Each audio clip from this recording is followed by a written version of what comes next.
an RPG that broke the rules.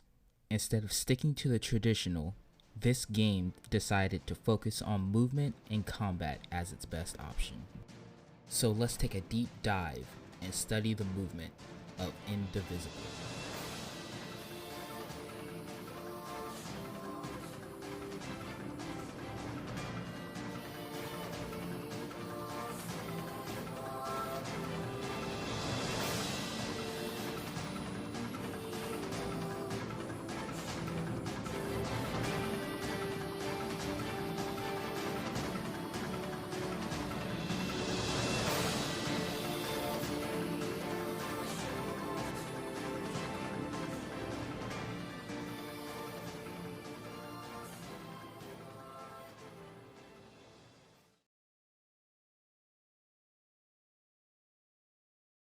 Welcome to Video Game Movement Study.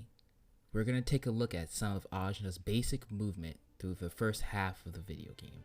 So Ajna has your basic fundamental 2D movement, where you can move right and left. Ajna has a single jump with a nice height. This jump can also be shortened to make a short hop.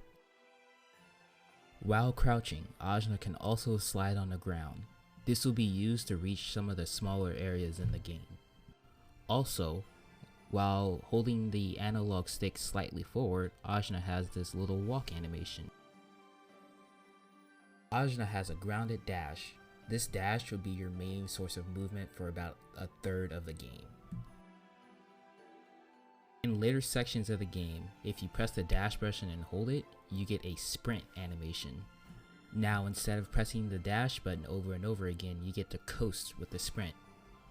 Going back to some of the things Ajna can do in the air, if you use her axe swing on a wall, you can wall cling on it and hold it for as long as you want. So instead of using the axe swing, you can also wall jump. Note that when you are wall jumping, you can wall jump off of as many walls as you want, but when using the axe swing, you only can wall cling one time. By pressing one of the trigger buttons, Ajna can load up her bow. If you hold the bow in the air, you get to sit and aim it and slow down time, but you also can use it while just standing still. Ajna's axe swings are relatively slow, but they're powerful. It is nice to use them while dashing so that you can time your hits properly before going into the battle phase. So to use the spear, you have to input a neutral input, which means not using the analog while swinging. But the spear is more used for her dash attack to increase her range. So for the last technique in her basic movement, if you hold down crouch and jump at the same time, you get this spring jump. It's basically a super jump that will be used to reach higher areas that you can chain with the wall cling. This next technique I'm going to show you isn't a normal basic mechanic, but it's used throughout the speedrun to save time. So if you activate your dash, jump, and then hold the block button, it stores that momentum with the block.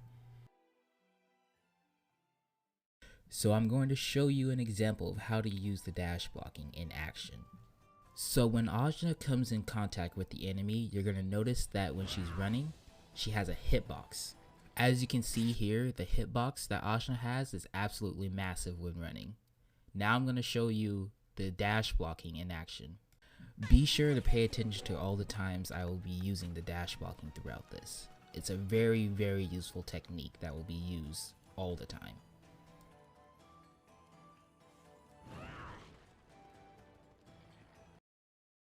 So right as Ajna jumps, she jumps, activates shields, cancel it into the axe swing, and then jumps up.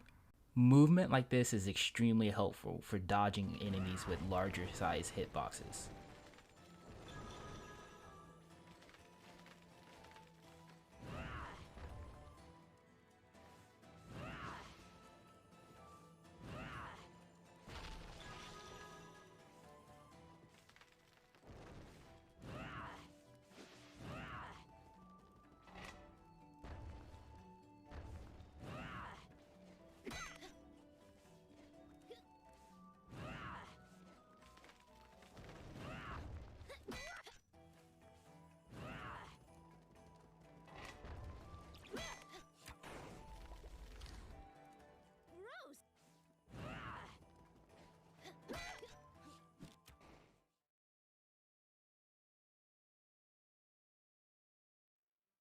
So the advanced movement for this game is a bit complex.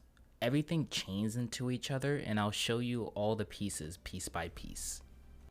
First, let's talk about Ajna's pogo jump. This jump is used to prevent you from getting hurt by active hitboxes currently placed on the ground. While activating the pogo jump in the air, Ajna can completely shift the momentum she has. This shift in the air will help you save time overall. Now take a look at how this movement is being used in action. Notice how it took her 3 wall jumps to reach there. Now pay attention to how it's going to be used now. See, now look at how much faster that technique is. Next, let's talk about Ajna's air dash. Her air dash has a good length to it, and it can be used in all directions. Note that you only get 1 air dash until you land on the ground again. The air dash has a special technique that's also tied to corner correction. Look here and I'll show you. Did you see what just happened? We'll play it again, but this time in slow motion. So to explain what happens here, when you air dash into a corner of a ledge, the game corrects itself and tells you that you landed there, and then it'll automatically put you in the sprinting animation right after.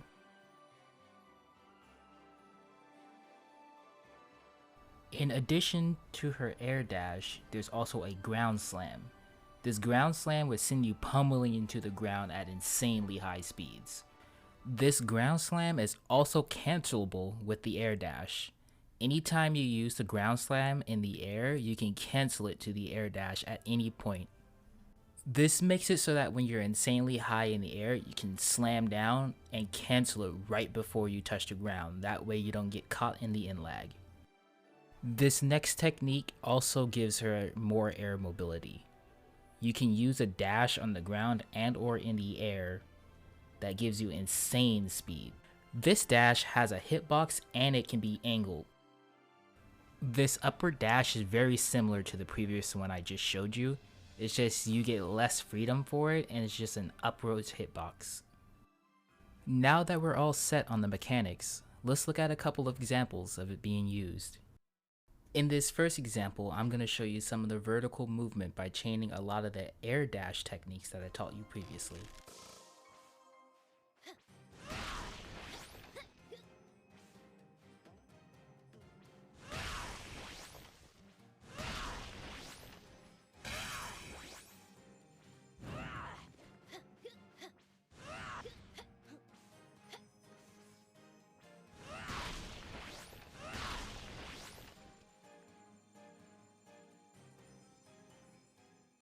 In this example, I just want you to pay attention to how everything is starting to flow together with the movement.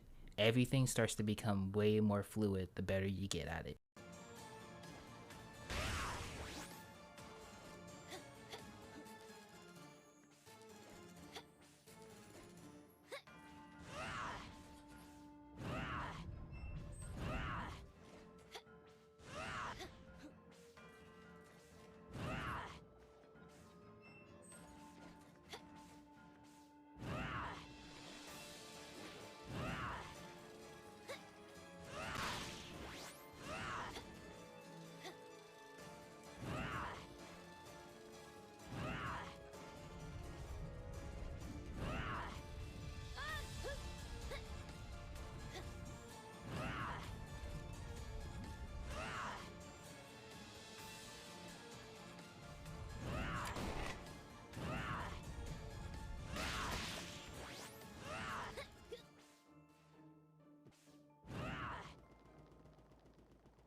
Indivisible is an extremely ambitious game that was built from the ground up and made with extreme amounts of love. The game's movement is extremely fluid and has an insanely small barrier to entry. This game did a great job on balancing between the combat and the movement in itself. The game is extremely addicting, especially if you're someone like me who loves movement in video games. But nonetheless, no game is perfect. Some of the bad things about this game is that the controls can be a little bit hard to get used to. And you often get lost in some of the level design, especially in the earlier levels where they give you freedom to look around. There's not many indicators telling you where you should go or what you should do, but that's a small nitpick depending on the person who's playing it. I highly recommend that if you're looking for a game with good movement and with RPG mechanics into it, that you give this game a try. This game is the only one of its kind. There isn't many other games that mixes JRPG mechanics as well as 2D platforming to the extent that this game does. And with that, I would like to say thank you for watching this video. And remember, you guys, always try your best to have a great day.